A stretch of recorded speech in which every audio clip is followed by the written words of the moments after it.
commencer, je vais vous dire d'où je parle, parce que c'est important.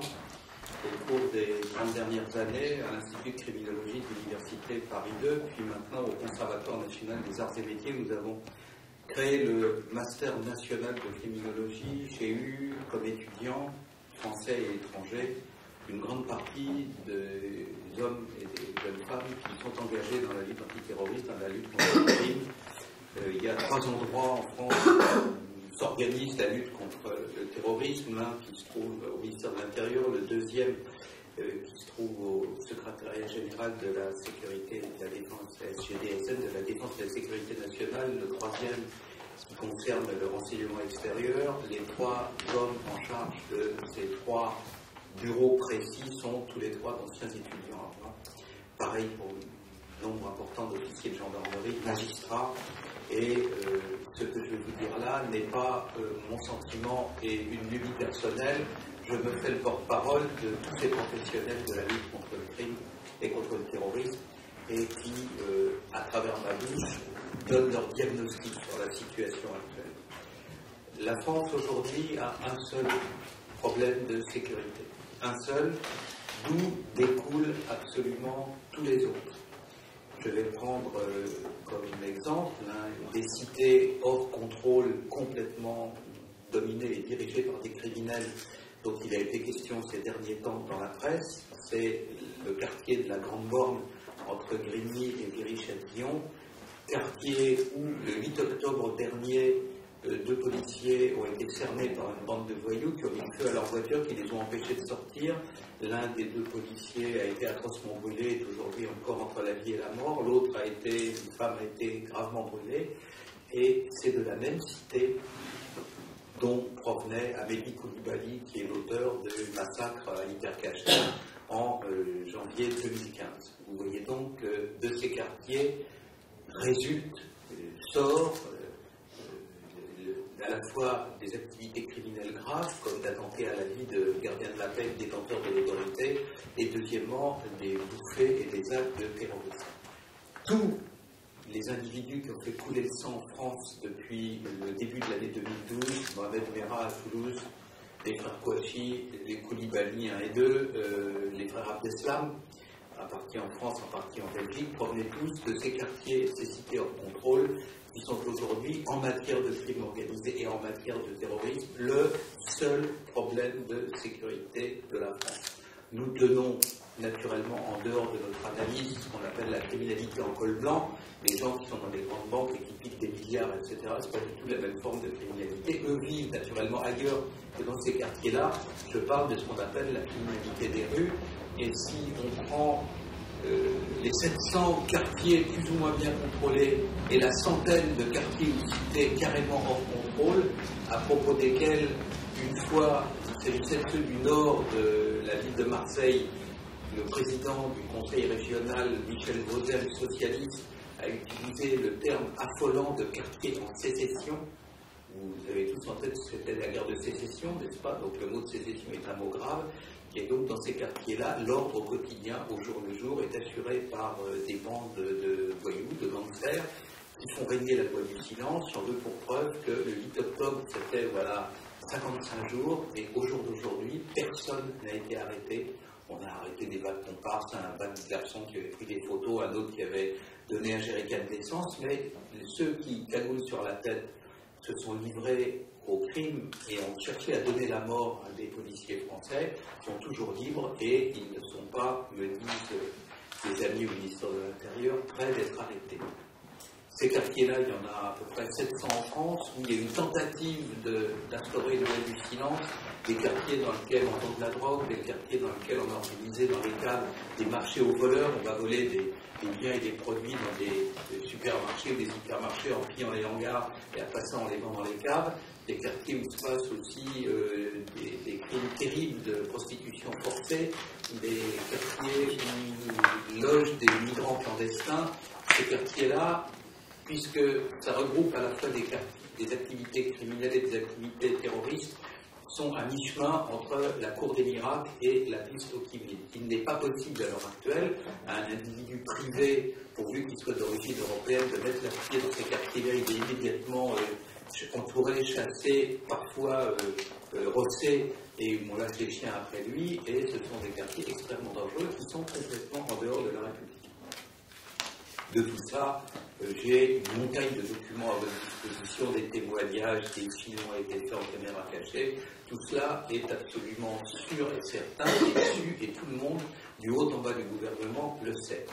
Cette situation dure et ne fait qu'empirer depuis avant même le début des années 80, puisque la première fois on a tenté de mettre un peu d'ordre dans ces quartiers, c'était sous M. Pompidou, c'était donc facilement au début des années 70. Le premier qui se soit penché sur le sort de ces quartiers était Pierre Messmer, Premier ministre, et donc ça fait 50 ans, facilement un demi-siècle, que le désordre règne dans ces quartiers, que l'ordre criminel s'y implante, et rien n'a jamais été fait. Rien n'a jamais été fait pour pallier, parce que, bien entendu, un enfant de 4 ans moyennement doué comprend qu'à partir du moment où quelqu'un tire des coups de pistolet dans le plafond d'une banque, c'est pas là où on va aller apporter son argent pour le faire fructifier. Donc, bien entendu, ces endroits-là sont hors contrôle. Dans les quartiers en question, vous avez au bureau de poste de la ville une liste des quartiers, des cités où on ne va plus.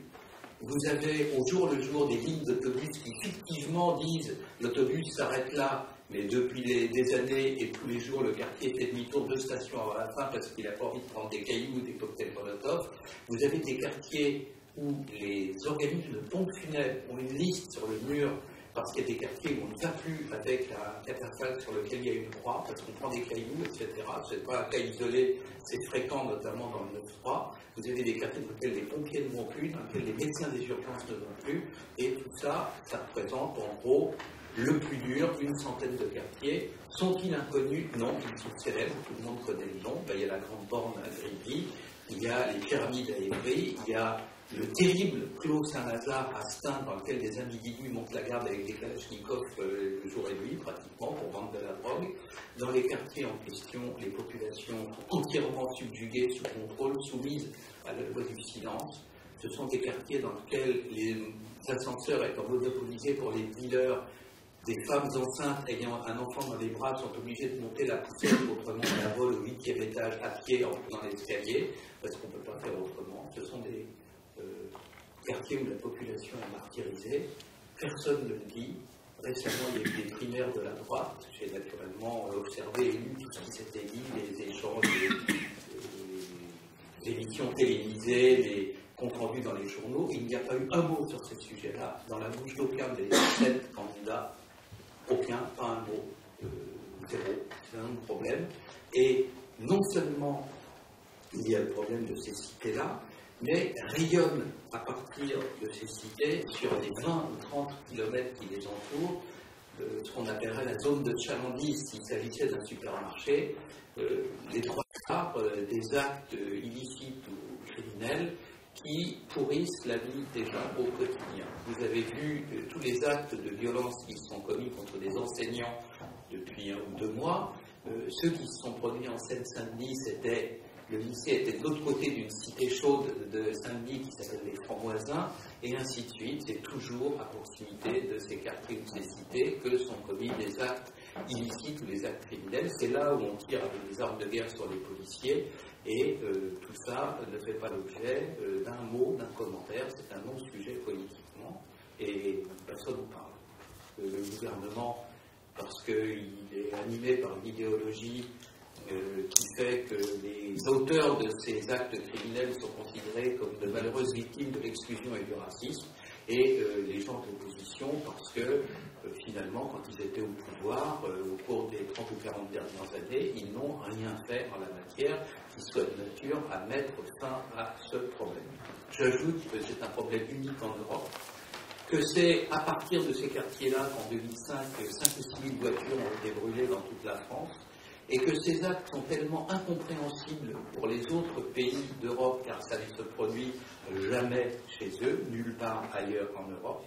Il y a eu une émeute en tout et pour tout dans 18 ans en Grande-Bretagne, il y a 3 ans ou 4 ans maintenant, et c'était la première en 18 heures, il n'y en aura plus dans les temps qui viennent. Et voilà la situation très particulière dans laquelle on se trouve. Pourquoi? C'est une situation là aussi qui est sans exemple. Monsieur le député a fait allusion à ce qui s'est passé dans les années 80 quand Mitterrand est arrivé, qu'il y a eu les premières émeutes aux Minguettes. Et à ce moment-là, on a confectionné une loi, un texte. On a mis en place un protocole d'action pour les quartiers en question. Le député s'appelait M. Bonnemaison. Ce qui me fait un peu trembler, c'est que M. Bonnemaison avait un enfant chéri, et son enfant chéri, qui l'aidait dans toutes ses entreprises, vient de devenir le ministre de l'Intérieur. Alors, M. Leroux. Donc, heureusement que ça ne va pas durer très longtemps, parce que ça fait un peu trembler. Et donc, le plan Bonnemaison, depuis, a été repris, reproduit, reconduit d'une année sur l'autre, d'un gouvernement sur l'autre, de la droite à la gauche et de la gauche à la droite, dans un cas absolument sans exemple de gâtisme administratif. Vous savez qu'il y a une définition de la maladie mentale terminale pour les psychiatres qui est la suivante: recommencer chaque fois le même geste en attendant à chaque fois un résultat différent. Et bien voilà, on a entendu ça. On fait la même chose, on est toujours dans le plan Bonnemaison, il est reconduit chaque année, on repeint des immeubles en rose, ce qui fait que la France pourrait sans doute être dans le livre des records comme ayant les malfaiteurs les mieux logés à l'ouest des Galapagos, parce que ça revient à ça, et pour le reste, eh bien, rien ne change. Et tant que l'activité criminelle dans ces quartiers-là n'aura pas connu son terme et ne finira pas mis fin, tout le reste, tout ce qu'on fait, tout le social, tout l'économique, toute la tentative d'implanter des entreprises, ça voue à l'échec, parce qu'à l'heure actuelle, tout ce qui est fait tombe entre les mains de criminels et l'objet de raquettes, et la situation, comme on le voit, s'empire, puisque maintenant on ose essayer de tuer. Vous connaissez l'origine de ce qui s'est passé à la Grande Borne. On avait installé il y avait des coupeurs de route, vous savez, comme en fond de l'Afrique. Alors il y avait des voyous de la cité qui se mettaient sur la route et qui attendaient les voitures, qui piquaient les sacs à main, qui volaient les gens, qui les dépouillaient de leur carte de crédit, je ne sais pas trop quoi, et on a installé une caméra pour voir un peu ce qui se passait à cet endroit-là. Et donc, comme la caméra dérangeait les manifestants, ils ont projeté des voitures en flammes dessus, et après ça, on a fait garder le pylône par des voitures de policiers, et là ils ont tenté de tuer des policiers, et ça fait 56 jours précisément, et personne n'a encore été arrêté. Et le fait de tenter de prendre la vie d'une personne qui détient l'autorité en France, monsieur le ministre de l'Intérieur qui vient de devenir Premier ministre a depuis toutes les nuits des policiers dans les rues. La presse, vous savez, elle essaye d'arranger les choses, elle n'est pas neutre et objective en la matière, donc elle dit qu'ils sont là pour leur retraite. C'est pas vrai. La nuit, les policiers dans la rue, ils crient arrêtez les racailles, voilà ce qu'ils crient dans la réalité des faits, et on ne les arrête pas, et toujours à la Grande Borne, on les a arrêtés 50. Alors, c'est simple, je connais un certain nombre de dirigeants politiques, ils sont conscients à l'heure actuelle qu'on est au bout de ce qu'on peut supporter et tolérer en la matière, parce que tant qu'on fera du social et de l'économique sans avoir résolu le problème des criminels qui tiennent ces quartiers en main, ça sera exactement mettre un cataplasme sur les gens de bois, et il faudra mais vite qu'ils arrivent à trouver des formules et qu'ils prennent des décisions, et j'en conclurai là-dessus, parce que les choses sont en train d'évoluer de manière problématique. Vous savez qu'il y a une plateforme en France où on peut dénoncer les gens qui se radicalisent, etc., la plateforme de déradicalisation, qui est entre les mains de policiers du renseignement, qui écoutent ce qu'on leur dit, et il s'est produit quelque chose l'été dernier qui a changé complètement la donne. Ce qui s'est produit, Saint-Étienne-du-Rouvray, des fanatiques, deux petits fanatiques ont tenté et d'ailleurs réussi à égorger un prêtre et l'ont tué. Les Français ne sont pas toujours fourrés à la messe. Ils ont souvent une certaine distance avec la religion de leurs ancêtres, mais il y a quand même des choses auxquelles on ne touche pas. Et depuis, les réactions à la plateforme de déradicalisation, qui sont la seule façon dont le peuple français peut dire « je m'inquiète de ceci, il y a un type dans l'appartement à côté, il se laisse pousser une barbe, il n'était pas comme ça avant, il commence à injurier les gens, etc. » Et depuis, la population a changé. La population, avant, quand il y avait un attentat, il y avait une période où les gens étaient assommés et ils commençaient à appeler la plateforme 2 jours après. depuis cet acte-là, les coups de téléphone arrivent tout de suite et les gens sont exaspérés. Les policiers, naturellement, qui reçoivent, oui, alors il y a mon fils, il va pas bien, regardez comment il se conduit, etc. Mais des policiers de grande expérience, des gens blanchis sous le harnais, et ils essayent de dire, mais attention, vous savez, le fait de porter une barbe, ce monsieur, par exemple, n'est pas forcément islamiste. Là. Donc faites attention, donc on essaye de relativiser. Et depuis cet acte du mois d'août, les gens explosent tout de suite en disant, d'accord, vous voulez rien faire, ok, on va s'en occuper nous-mêmes. Et ça commence à sentir la prise en compte de ces problèmes directement par la population, et notamment à proximité des quartiers en question. Donc c'est en train de sentir mauvais. Il faut vraiment prendre le problème en main, et naturellement il y a ces problèmes de sécurité immenses. Oui. 70% de la criminalité des rues se produit, je vous dis, dans un rayon de 20 ou 30 km. Ce qui se passe dans les lycées, ça se passe à cet endroit-là. Ce qui se passe dans les réseaux de transport, les gens agressés, ça se passe aussi à partir de ces quartiers-là ou à proximité d'entre eux. Et voilà la raison pour laquelle c'est un sujet à ne pas laisser traîner. Donc merci M. Beaufreton et merci à M. le député et merci à ceux qui sont venus ici, parce que rentrez chez vous, si vous parlez à des gens, Hitler, là, c'est un sujet, ça va nous exploser la figure. C'est unique en Europe, ça ne se produit nulle part ailleurs. On l'a toléré trop longtemps, des gens se sont enhardis. La prochaine fois, Dieu sait ce qu'ils vont faire, d'autant plus que un certain nombre d'entre eux ne se contentent plus d'être des bandits, c'est devenu en même temps, par basculement dans le fanatisme, des terroristes capables de faire des actes comme le Bataclan, les compagnies. S'ils venaient d'un quartier Molenbeek, là, à Bruxelles, mais le quartier était exactement le même, et il était exactement dans le cadre de cette politique de la ville aussi, qu'on nous impose depuis 30 ans et qui ne fonctionne pas. Je ne sais pas si c'est l'habitude de poser des questions à la fin, mais s'il y a des questions, voilà, je suis prêt. Merci beaucoup de ce premier éclairage. Moi, j'en aurais une. Le marasme économique dans lequel on est depuis une trentaine d'années, avec un chômage de masse, avec une croissance qui ne permet pas de trouver du travail pour tout le monde, n'arrange certainement pas les choses. Mais est-ce que vous pensez que le retour d'une expansion économique relative qui permettrait d'améliorer la situation de l'emploi pour tout le monde, et donc y compris pour ces territoires-là, serait de nature à arranger les choses, ou bien pensez-vous qu'aujourd'hui, les deux sont déconnectés et qu'au contraire, cette croissance aviverait encore plus le besoin de mettre la main sur des richesses nouvelles et accroîtrait encore ce sentiment de puissance de ces bandes organisées qui aujourd'hui dépouillent la pauvreté, mais qui demain pourraient dépouiller des gens qui retrouvent du travail et qui retrouvent une certaine insertion dans la société. Donc est-ce que croissance économique et criminalité sont liées aujourd'hui ou pas? Dans les secteurs en question, non, ça n'a rien à voir. Vous avez des individus qui, petit à petit, patiemment, des fois vite, des fois longtemps, ont réussi à mettre la main sur un certain nombre de quartiers. Les quartiers en question sont sortis de l'économie normale. Il n'est pas possible, à l'heure actuelle, dans les quartiers en question, de gagner sa vie autrement que dans l'économie souterraine. Les commerces sont fermés depuis belle lurette, il n'y a pas de transport. Les gens qui ont des voitures risquent de les voir flamber à certains temps s'ils déplaisent au caïd de la tour ou quelque chose comme ça. Et donc, agir dans le cadre de l'économie légale, dans les quartiers en question, est extrêmement difficile. En plus de ça, les jeunes qui vivent dans ces quartiers sont extrêmement mal considérés de toute sorte.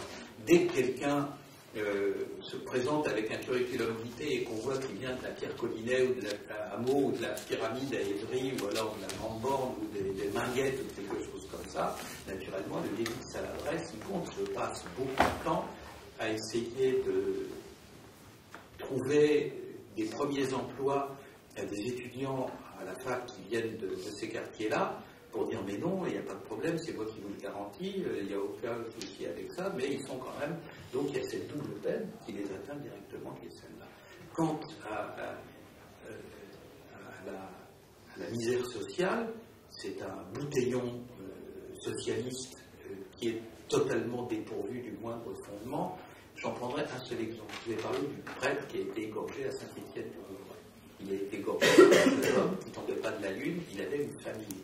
La famille dans laquelle il vivait est un modèle d'intégration républicaine. Dans nos rêves les plus fous, on ne peut pas imaginer une famille venant de l'extérieur, de nos anciennes colonies, et tournant aussi bien.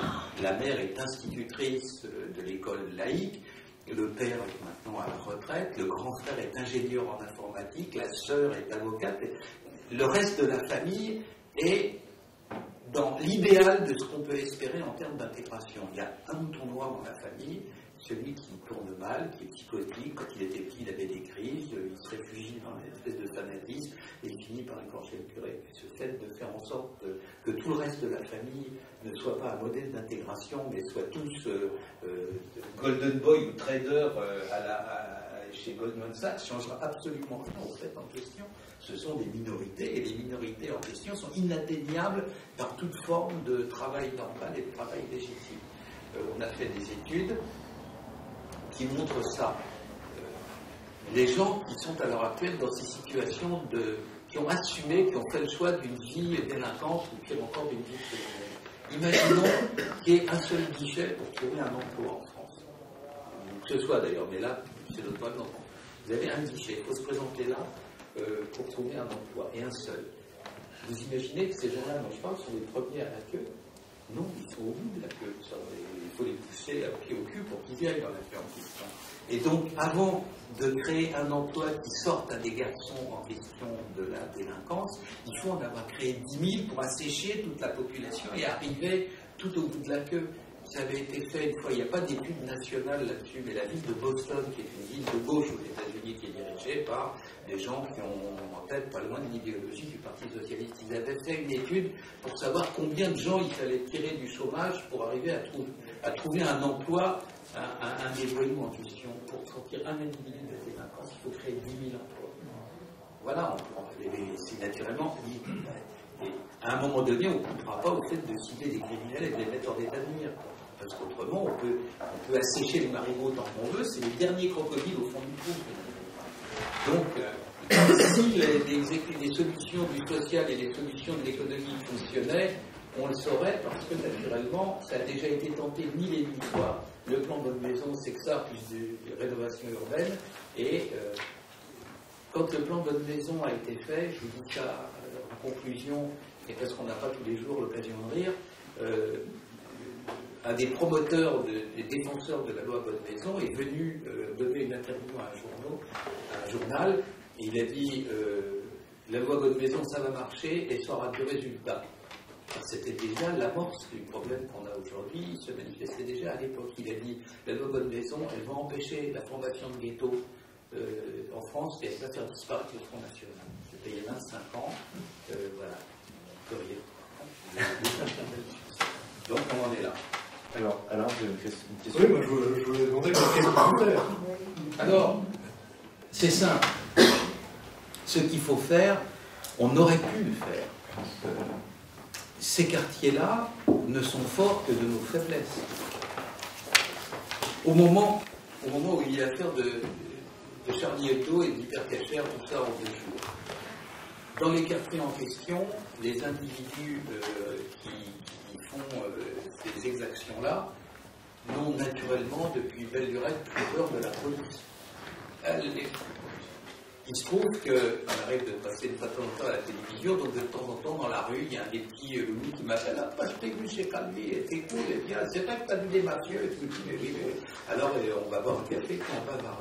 Et donc, une fois, il y en a un qui a dit « Mais tu sais, mon frère, c'est un vrai bandit, il attaque les banques, tu veux le voir ?» Alors, j'ai dit « Ben, comment donc ?» Et donc, je me suis retrouvé au fin fond du 9-4, là, du côté de Vitry, des cités où j'aurais certainement pas été sans y avoir été habité, les Montagnards, la cité des Réorquilleries et Vitry. Et là, j'ai vu les caïds. Et je leur ai dit, ça va, les enfants? Ils disent, ouais, ici, tu sais, les keufs, on les voit pas trop. Et puis, ils avaient jamais été chez eux, ils étaient tranquilles, il n'y avait jamais un policier dans le coin. Et ils disaient, les keufs, c'est des bouffons, et tout, on n'a pas peur. La seule chose dont ils avaient peur, c'est les gendarmes. Les gendarmes, parce que les gendarmes, c'est les militaires, ils tirent. Vous vous souvenez de la tentative d'un jeune homme en 1995 qui s'appelait Mohamed Kelkal, au moment du GIA en Algérie. Il a tenté de faire un maquis dans la région lyonnaise, ce n'était pas une bonne idée. Il a a croisé des gendarmes, il a sorti une arme, 2 minutes après, il avait 2 balles dans la tête et il était mort. Donc ça marque les esprits quand on tire. Oui, car comme le disait l'autre, quand on est mort, c'est pour longtemps. Hein, voilà. Donc là, ils ont compris qu'il ne fallait pas jouer. Je ne dis pas qu'il faut se conduire comme un cow-boy et qu'il faut avoir une politique comme celle-là, mais à partir du moment où des gens sortent une arme et la pointent sur un gardien de la paix ou sur un gendarme, les gendarmes tirent. Hein, les policiers, ça fait belle lurette, ils sont paralysés par l'IGPN. Dès qu'ils pensent à leur arme, oui, ils ont une commission d'enquête, etc. Mais pourquoi, mais comment? Vous vous êtes servi d'un pistolet à bouchon, mais quelle horreur. Donc les gendarmes, ils ont des règles d'engagement claires, celles des militaires, et ils tirent. Donc le 9 janvier 2015 au matin, il fallait réquisitionner 100 immeubles dans les sensibilités les plus problématiques, il fallait implanter une gendarmerie au milieu, au hurlement de joie de la population qui n'en peut plus. Il y a des appels au secours. La semaine dernière, il y a des gens d'un office HLM qui ont porté plainte contre l'État en disant « Regardez l'État dans lequel on vit, tout est dégradé, ils campent avec leurs pitbulls dans les femmes, je vous ai déjà dit tout ça, et vous ne faites rien. » Ils ont attaqué l'État en disant « Faites quelque chose ». Vous voyez à quel point les gens qui dirigent un office HLM, vous savez, co-géré, etc., c'est pas des anciens légionnaires, c'est pas des beaufs, c'est pas des militants identitaires, c'est des socialistes de base ou des chrétiens démocrates de base qui sont là-dedans et qui n'en peuvent plus. Ils n'en peuvent plus. Donc c'est ça la situation. Et ça concerne peu de monde. Dans le Val-de-Marne, dans les années 2000, il y a une commission qui s'est réunie sur d'initiatives citoyennes en disant le noyau dur, c'est quoi? Ceux qui vous pourrissent la vie dans le Val-de-Marne, c'est quoi? Et ils ont fait une espèce de code mal taillé dans lequel ils disaient voilà, on considère que sont dans le noyau dur les individus qui ont fait l'objet de 17 contacts avec la police et la justice, 17 arrestations, déferments ou mise en examen, ou 17 contacts avec la justice. En 2005, dans le Val-de-Marne, c'était moins de 40 individus. Dans le Val-de-Marne, qui est un département qui doit faire 1 300 000 habitants, on a 40 individus. Et ils pourrissent la vie à tout le monde. Alors là-dessus, j'ai été voir des préfets. Le préfet du Nord, le préfet de police du Nord. Alors vous, ceux qui posent des problèmes, ça fait combien de monde? Oh, 50. Des fois, c'est 0, comme dans la Creuse ou dans les Ardennes. Des fois, le préfet du Nord va dire tout le monde en a une bonne centaine, hein, c'est un peu rock'n'roll chez nous. Et à la fin, ça fait moins de. En stock, ça fait moins de 3000 individus pour toute la France. Ce que je viens de décrire intéresse au premier chef des noyaux durs dont le total ne dépasse pas 3000. Alors, bien entendu, pour telle ou telle mauvaise action, ils recrutent les cousins, les mecs de la tour, etc. Mais on ne fait rien. On ne considère pas ça comme sérieux, on ne s'y intéresse pas. J'aurais aussi une question, si vous avez des éléments de réponse, sur le rôle de puissances étrangères dans l'animation de réseaux, de financement, de motivation, d'application. Je dis 2 puissances étrangères de manière indéfinie. Je ne cible personne, mais est-ce qu'il y a des choses tangibles qu'on peut évoquer sur cette thématique-là dans la criminologie du quartier? Je vais vous dire, d'abord, il y a le bénéfique. Heureusement que la France a une étroite coopération sur ce sujet-là avec les gens de la police et des services de renseignement algériens. Le nombre de fois qu'ils ont prévu, vous savez que ils n'ont pas intérêt à ce qu'il y ait non plus tellement d'islamistes, parce qu'après ça, ils les récupèrent chez eux. Donc, il y a une coopération. Là, cet après-midi, j'étais à l'Institut des hautes études de la Défense nationale. Il y avait un groupe de travail qui voulait m'auditionner. Et dans le groupe de travail, il y avait un colonel de la gendarmerie nationale algérienne et un commissaire de la DGSN, c'est-à-dire un commissaire de police de la direction de la police judiciaire algérienne. Il y en a à chacune de nos. Chaque fois qu'on fait des groupes de travail en France, il y a toujours les Algériens. C'est une excellente chose. Ils connaissent le sujet. Ils ont une guerre civile chez eux, dont les dirigeants, tous les dirigeants du groupe islamique armé, comme les compagnistes, les anciens voyous qui s'étaient réislamisés, etc. Donc, comme le disait l'autre, ils viennent dans le sérail, ils connaissent les détours. Ça, c'est la partie positive. Pour la partie négative, je vais vous dire une expérience qui m'est arrivée personnellement. Il y a quelques années, j'avais une étudiante qui fait ses études à Paris, une bretonne, et elle était sans grande ressource, donc elle devait travailler pour payer ses études, et après ça, passer son concours de commissaire de police, parce que c'est ce qu'elle voulait faire. Et donc elle a trouvé un job dans le Val-de-Marne, justement, qui est aussi un département un peu rock'n'roll, de la périphérie parisienne, et elle a trouvé un travail chez un huissier. C'était bien payé, alors elle va voir, et puis elle dit, c'est bien ça, c'est vous qui allez porter les exploits d'huissier pour dire que les gens vont être expulsés, et puis qu'on va leur piquer tout sauf leur lit et leur chaise, etc. Voilà. Et donc les gens qui sont expulsés, ou alors qui doivent céder tout ce qu'ils ont parce qu'ils n'ont pas payé leur dette ou des faits pourquoi, là on est en plein dans la fracture sociale. C'est ça, la saisie de l'huissier signale le début de la spirale où les gens, si tout va vraiment mal, à la fin ils finissent par être sans domicile fixe. Et elle avait très peur, parce qu'elle se dit je vais me faire jeter dans les escaliers, Dieu sait sur qui je vais tomber. Elle avait les pires cités du 9-4. Et puis c'était bien payé, elle se dit après tout zut, et pour la première fois, elle va dans un HLM, elle voit le nom sur la boîte aux lettres, elle sonne à la porte, elle dit bonjour, je vous présente la porte de l'huissier. Elle tombe sur un brave homme, une brave dame, alors qui vit dans les cités en question. Il y a des petits blancs, il y a des gens issus de l'immigration, et puis il y a des Antillais, c'est les trois populations. Les Antillais ne pas du tout être mélangés avec les autres, ils se considèrent comme différents, et c'est trois populations. Et là, c'était des petits blancs. Bonjour, alors pourquoi? Écoutez, je suis venu. C'est gentil d'être venu. Alors vous allez nous expliquer parce que on a reçu des papiers, mais on n'a pas compris. Et vous avez vu personne? Ah non. Mais les gens de la mairie, non, personne n'est venu. Vous savez, ils ne viennent plus ici, etc. Donc, à la fin, la dame de la maison dit, vous savez, on a eu bien du malheur. Alors, elle explique que la voiture avait brûlé, donc son mari n'a pas pu aller au boulot et qu'il n'était pas bien. Bref, à la fin, tout le monde se met à pleurer, le mari, la femme. La petite qui a bon cœur se met à pleurer avec eux aussi. Et donc, à la fin, ils disent, c'est gentil. Elle dit, pas du tout, casse-toi, tu vas nous prendre autre. Mais c'est gentil d'être venu, vous savez, ça fait plaisir de voir quelqu'un. Revenez, tenez, on vous offre un café. Et elle part éperduée et elle vient me raconter ça. Alors je lui dis, mais vous savez que vous tordez sur un trésor, vous allez faire ça, et chaque fois vous me rencontrez. Alors au bout de 6 mois, je vous la joue brève, plus personne ne va dans les cités en question, et elle a interrogé des gens originaires des anciennes colonies, elle a interrogé des Antillais, elle a interrogé des petits blancs comme ça, qui vivaient dans le coin, et au bout de 6 mois, résultat des courses. En tout et pour tout, dans les cités, il y a 3 types de personnes. Il y a les témoins de Jéhovah, il y a, pour les musulmans, le Tabligh. Le Tabligh, c'est un mouvement, c'est pas des islamistes, quoi. Ils accompagnent des gens à l'hôpital, ils prient avec les gens. C'est un truc un peu comme les petites sœurs des pauvres, côté musulman, quoi. Ils sont pas très toxiques. Dans le passé, il y a eu des gens qui se sont fait passer pour des militants du Tabligh pour se camoufler derrière, mais les vrais, ceux du Tabligh, c'est-à-dire 9 fois pour. Bon, c'est pas vraiment ma tasse de thé, mais allez, c'est pas Bin Laden. Et les militants du Front National. C'est les seuls qui voient. Voilà. Ils voient les noms sur les boîtes aux lettres, alors quand c'est Mohamed, le type du front, il évite, mais en dehors de ça, il y a encore des petits blancs dans ces endroits-là. En dehors de ça, il ne voit personne.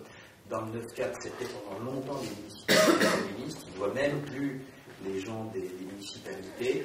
Les gens des municipalités ont perdu le contact avec ces populations-là. Ils voient encore les derniers ouvriers, le PC voit encore les ouvriers qui bossent et qui sont encartés à la CGT, les autres, il a complètement perdu le contact. Et voilà, c'est pas un complot qui vient d'Arabie Saoudite, c'est rarissime qu'il y ait des prêcheurs vraiment durs qui aillent dans ces cités-là, mais il y a ces 3-là, et puis personne d'autre. Alors, des fois, quand je suis avec des gens du PS qui disent oui, mais quand même, etc., je dis, mais attendez, je leur raconterai, je dis, vous avez qu'à y aller, personne ne vous interdit. Pourquoi vous les avez abandonnés, tous ces gens-là? Pourquoi ils ne peuvent plus compter sur vous? Qu'est-ce qui fait? Ah, mais oui, mais tu comprends, etc. Je dis, ok, vous êtes dans le 16e, Saint-Germain-des-Prés, mais là-bas, dans le 2-4, on ne vous voit pas souvent, pareil. Les gens sont abandonnés. Et quand ils voient, et toujours, même quand c'est des gens qui pourraient être hostiles, mais ils sont tellement heureux de voir quelqu'un, un être humain, quoi, qu'elle leur explique, alors voilà, on va vous prendre ça.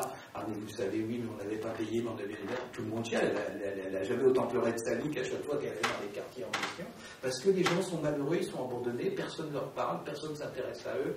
Et voilà la situation, voilà ce qui se passe. C'est dans la périphérie des grandes villes, je ne sais pas comment ça se passe dans les villes moyennes, mais dans la périphérie des grandes villes, c'est la désertion totale. Plus personne s'intéresse à eux. Alors ceux qui leur parlent, ils leur parlent.